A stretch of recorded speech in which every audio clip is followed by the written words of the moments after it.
एक नाशिकहून बातमी येते मोठी। इथला एक सराईत गुन्हेगार पाप्या शेरगिल त्याची धारदार शस्त्रानं नाशिक शहरामध्ये दिवसा उजेडी हत्या करण्यात आली आहे। नाशिकच्या पंचवटी भागामध्ये हा प्रकार घडलेला आहे। प्रांजल कुलकर्णी आपले प्रतिनिधी आपल्या सोबत आहेत। प्रांजल, कोण आहे हा पाप्या शेरगिल, काय याच्यावरचे गुन्हे होते? हा पाप्या शेरगिल जो आहे तो खरं तर अल्पवयीन होता, मात्र तिची दहशत जी आहे ती प्रचंड प्रमाणावर होती। याच्यावरती 3 खुनाचे गुन्हे हे दाखल होते। त्यामुळे पाप्या शेरगिल जो आहे तो फुलेनगर परिसरातील होता आणि त्याची या दहशतीमुळे अनेक जण जे आहेत ते पाप्या दिसला की अक्षरशः पळून जातात, एवढी याची ही मजल होती। आणि आज दुपारी जे आहे त्याच्यावरती अज्ञातांनी हल्ला केलेला आहे।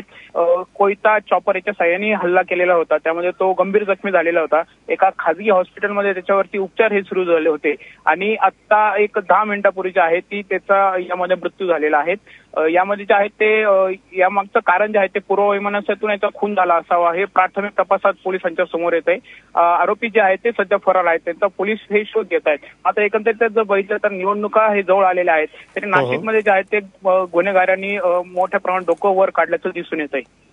धन्यवाद प्रांजल, तुम्ही दिलेल्या सगळ्या माहितीबद्दल। त्यामुळे जरी सराईत गुन्हेगार असला हा पाप्या शेरगिल तरी सुद्धा निवडणुकीच्या काळामध्ये अशी घटना घडली आहे, त्याच्यामुळे जास्त चिंता करायला लागणारी बातमी आहे।